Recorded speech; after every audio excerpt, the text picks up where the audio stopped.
Welcome to Seeking the TRUV, where we explore how successful companies and business leaders use data to make confident decisions.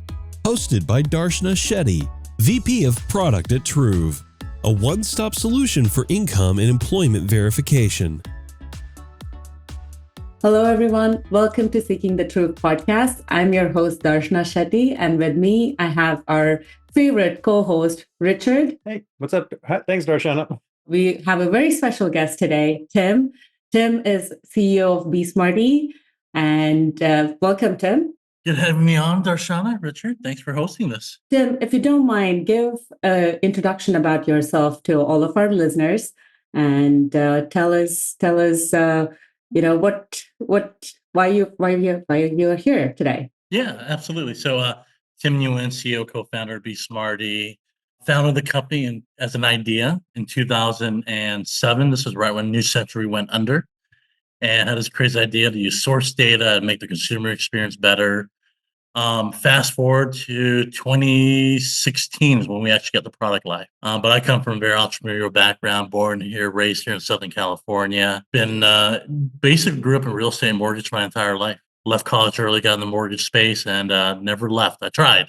3 times I've tried, but it keeps on pulling you back each and every time. Awesome. Thanks for the quick introduction. We're here today because our companies are working together, and our goal is very kind of in line. We want to serve our customers better together, but we wanted to learn about developments at BeSmartee. We're almost at the end of our integration. Tim, tell us a little bit more about what is important about this integration for your customers.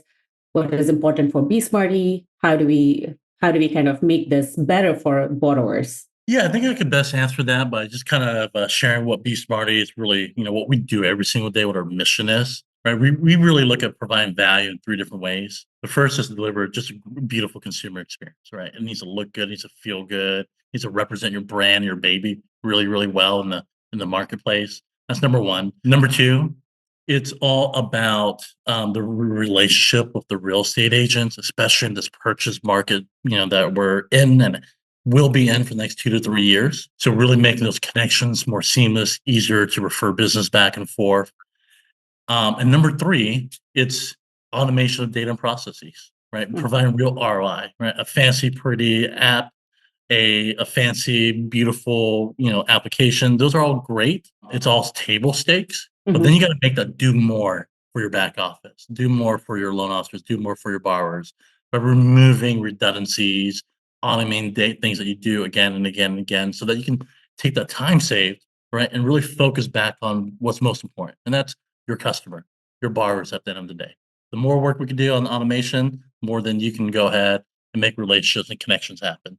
So with that as the foundation for what we pursue here at BeSmartee, we're super excited with integration with TRUV, the ability for us to take source data, drive into the application workflow to minimize work for the borrower, increase data integrity for the lender, and then move that downstream to back-end processes all the way to even secondary markets, right? When you think about getting it, backed by Fannie and Freddie, it all starts at the very beginning. So if you can build in the TRUV model, give that borrower a better experience, give the lender a better experience, reduce their risk, it's going to make for a better manufacturing process end to end. And so just to dive into that a little bit from the borrower's perspective, if you're, a BeSmartee current customer, or maybe somebody looking at BeSmartee, how would you describe the experience for the borrower for this integration with TRUV? It's seamless. It's really the easiest way. It's, we have a saying at BeSmartee. We call it, we say we want to turn borrowers into data verifiers, not data providers. And TRUV helps us accomplish that goal. They key in their credentials, we pull down the data, job is done. So you're helping us persist the mission that we deliver to our borrowers and our lender customers. So the experience, they expect to be safe, secure, obviously, seamless, easy to use. And that's for the consumer. Now for the originators and for the lender, business is a little bit more complicated. Right? The ability to really dig into that data, apply that data across a loan data set, and then apply that data and that workflow across a life cycle of a loan. Because it's just not here, right?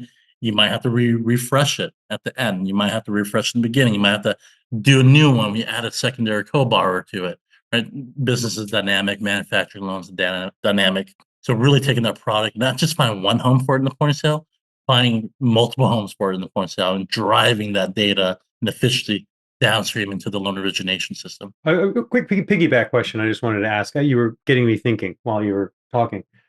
How high is the bar now from the borrower perspective in terms of the experience, and now from just a competitive standpoint with, say, other POSs out there, just in terms of like what is that level of expectation? Oh, the bar has definitely been raised dramatically. If you look at consumer apps, just in general, not outside of our space that we use every day, whether it's Uber or whether it's Amazon, these are multi-billion-dollar companies building the best apps in the world, serving tens of millions of consumers every single day. So that is the bar we compete against. There is no competing just against in our own ecosystem. I think you're just short-sighted if you do that. You got to look at the big guys because that's what consumers are used to. That's what originators are used to, and they're saying to themselves, "Why isn't my app and mortgage that easy?" Right. So the bar is high, and the bar, it keeps on getting higher. AI is a big topic. Maybe we'll talk about that here today. We got some plans there as well. But the bar, it's experience, it's data integrity, it's security. Consumers demand the best of the best. Awesome. Maybe we can talk a little bit more about how BeSmartee is unique. There are a lot of POS solutions out there. And I know you probably had a reason why you started this company, your personal challenges maybe. So would love to hear, how is BeSmartee unique, and what were some challenges that made you brought you about to building this new POS? So great question. So my wife and I own a nationwide appraisal management, title, and escrow and notary services company since out of college. I actually left college a couple of years early to get into the mortgage space. And I knew a lot about the back end, the services side of it all. What I didn't know was the origination side.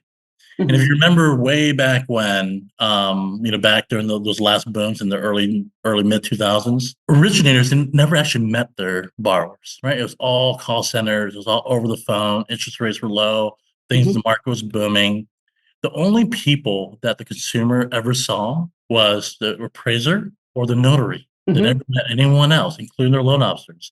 So essentially what happened was New Century went under, I think it was 2016. No, 2017. New Century went under, and literally the market tanked the very next day. Right? Originations went 80% south, really, really fast. And then Encore went under, and AmeriQuest, and the whole domino effect.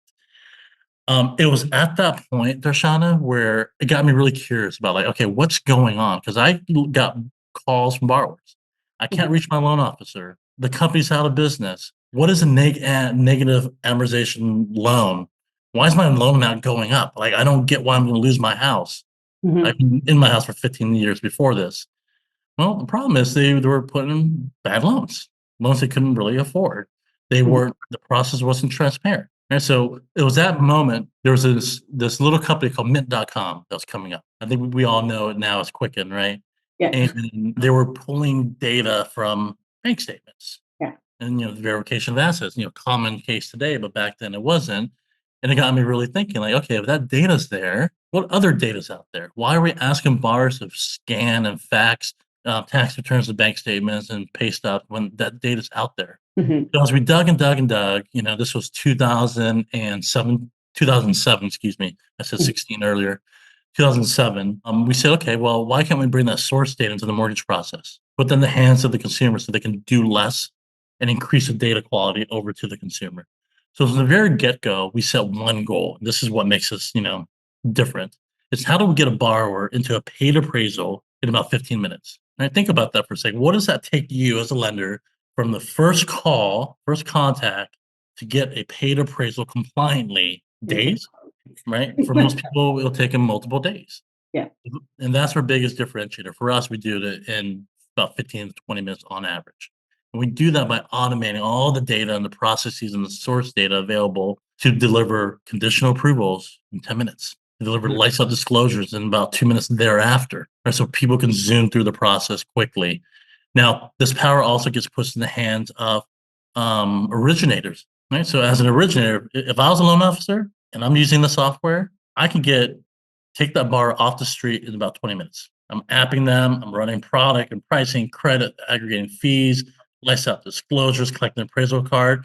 So that by the time that I hang up and the next lender calls this borrower, sorry, I'm already committed to lender X. So that's the big differentiator, right? It's the automation of data and processes, consumer experience, and the ability to connect with realtors and so forth. That's all table stakes. Is that all automation, or do you have many people, like it's workflows? How do you think about that? Automation sounds really cool, but it's really challenging. And if you do it wrong, it's really bad. Yeah. And admittedly, we did it bad in the beginning. We automated too much. And we learned really quickly, like you can't automate everything. And even if you could, you shouldn't, because the value of the relationship between the originator and the borrower matters. You got to give them touch points. You got to let them find and dig for information. You got to let them build their reputation and serve that borrower.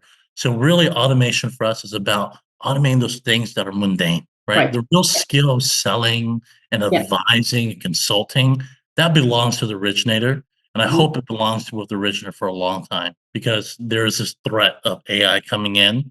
And that's a whole new topic, the whole new webinar.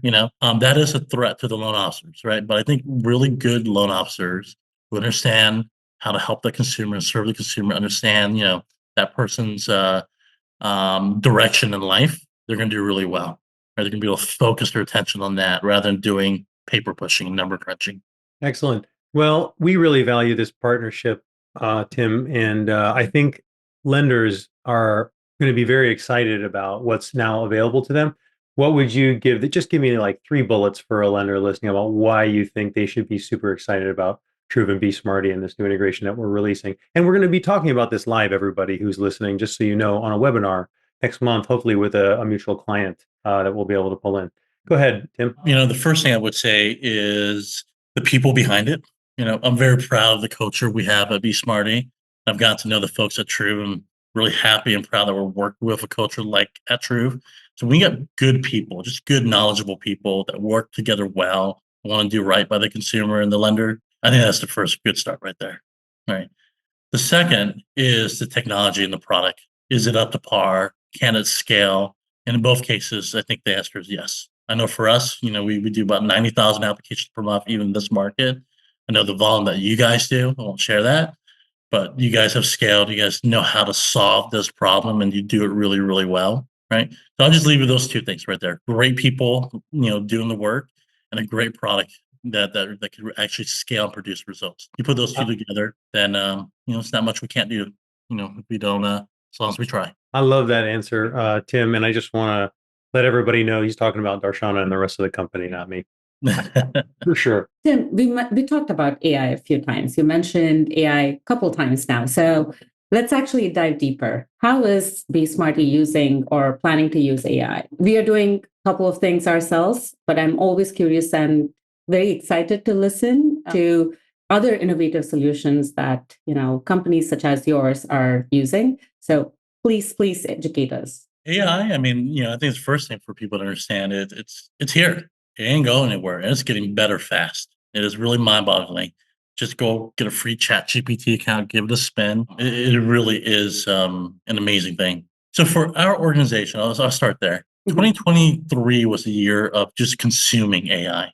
There's a lot of great AI platforms already built. We started in marketing and legal, and then we're starting to move now to code writing, QA, right? The engineering aspects of it all. And next year, we start our journey on building an AI product. And I don't want to let that cat out of the bag yet. Okay. We've not shared that, but we rest assured we're working on something in the AI realm.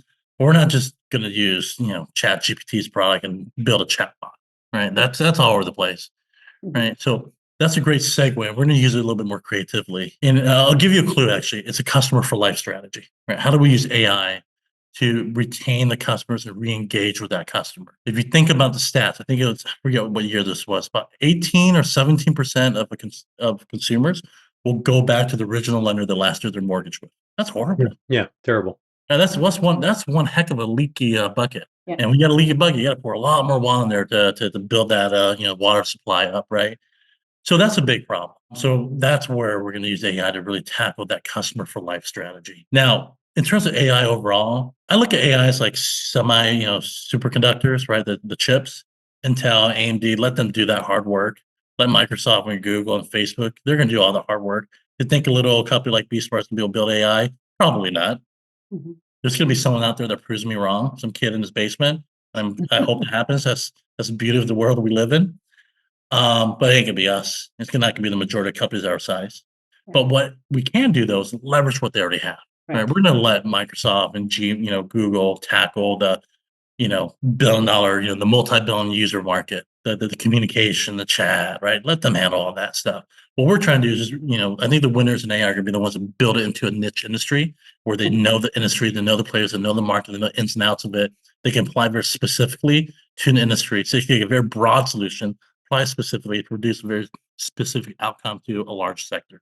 That's where I think the magic is going to happen. To that end, I've made a couple AI investments recently. One in customer experience, and another one I can't share.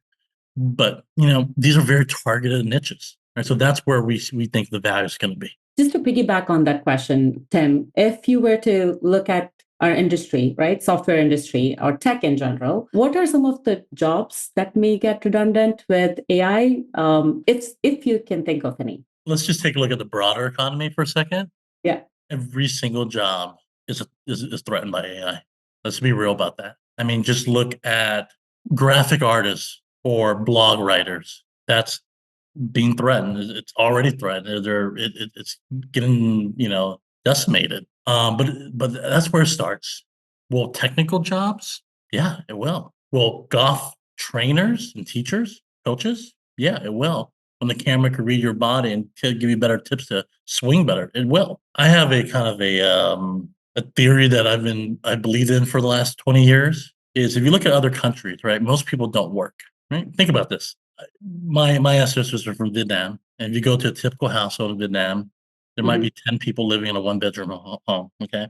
Mm-hmm. Two kids might have jobs. The parents will have jobs. They might hustle on the side, but they're not really making significant money.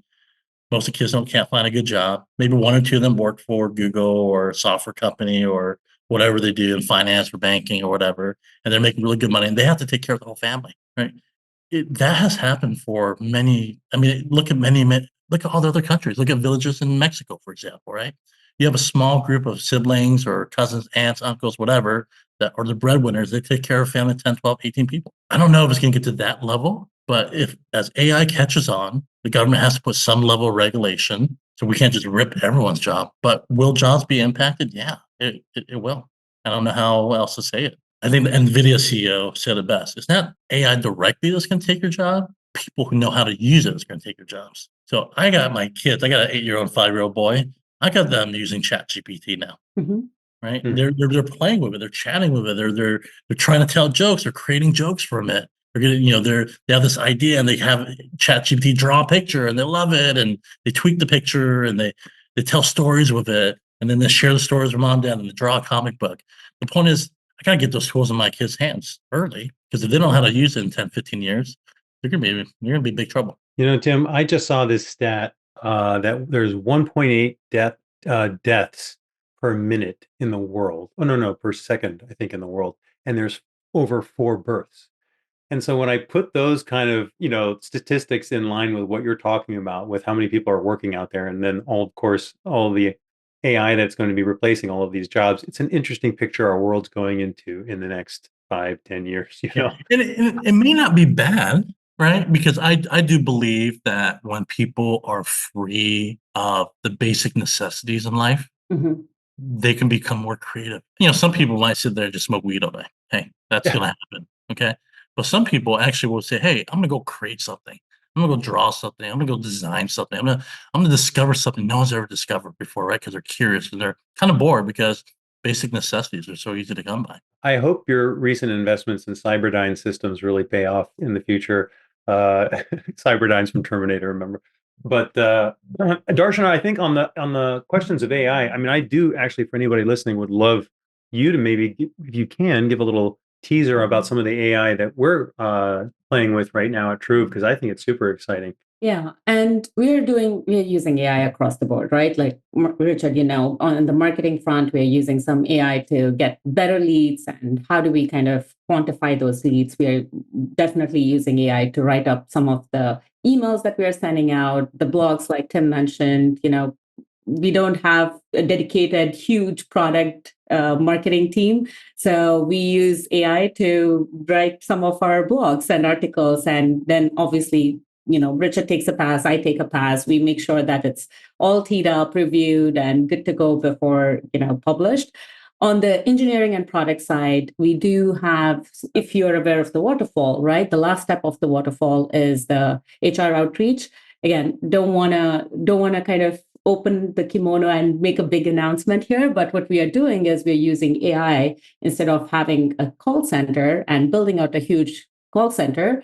We're using AI to kind of talk to the HR admins or the payroll, teams, right? So essentially, as a last step of the waterfall, if you're not able to use borrower permission or consumer permission data, which is TRUV's core product, or use any of the other steps, doc upload did not work for you, you just cannot complete the verification. You can use this HR outreach, as we call it, where we will call on behalf of our clients, wherein we'll talk to the payroll team or the HR admin, get the details, and it's done. It's AI actually doing the talking, and we have good prompts, and it works well. So we've tested it out. We're using it in pilot, and we want to scale it. We want to launch this.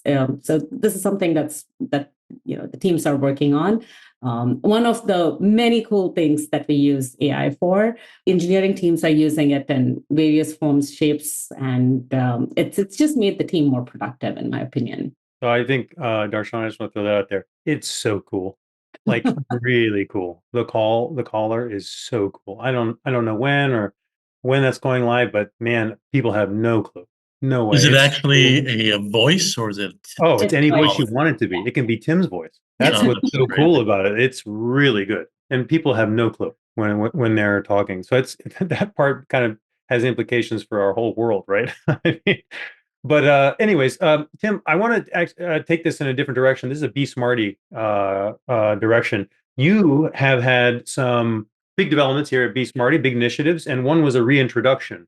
It's a reskinning of your POS application, Bright POS, the launch of your new native mobile app, Bright Connect, and a whole rebranding. So why don't you tell me about why did you do this, and kind of like the what am I looking for here? The motivation behind this, BeSmartee. So we process a lot of volume. We have some really big customers, but our brand recognition is really poor, to be straight up. And it was a factor of how we, went to market, right? Where we put our focus in. We really focus on relationships like with TRUV and others, like you guys, other vendor partners. So the whole reintroduction for us is about say, hey, world, it's BeSmartee again for the first time, right? And as we dug through this, right, of course, there's a logo. We're going to keep the name. We're going to change the logo. We're going to refresh, the look and feel, but also usability of our application and our tooling. But when we really dug into it, right, BeSmartee is really good at one thing historically. It's the automation, data, and processes. Our look and feel or experience, consumer experience, was subpar. Now we're lifting that all up. The mobile app is not something that we had before. Now that it's going live, we're lifting that all up. For the first time, this is, I think, really important for everyone to understand. For the first time, you don't have to choose between the three key value props. Do I go with automation? Do I go with a beautiful look and feel? Do I go with a mobile app? Well, now you can have all three. You have a great experience across mobile, across web. Your borrowers will enjoy it. You're going to be proud of the brand that it represents. And it's going to automate all the data in the back end like you're used to from BeSmartee, so they can do less and produce more. That's great. Thanks, Tim. Thanks for being here and sharing your insights with us. Last question for you. What are you most excited about for 2024? Oh, man. Business or personal? Your choice. We'll stay focused on our business today. Just getting back to business like normal. 2022, was actually a pretty good year for us. I mean, Yeah. we grew quite a bit. 2023 was, we grew just very little, but we still grew. But every deal, everything was dogfight. Like everything was a battle. I just want to be able to execute that vision in a more predictable environment. I think we don't need a low interest rate environment.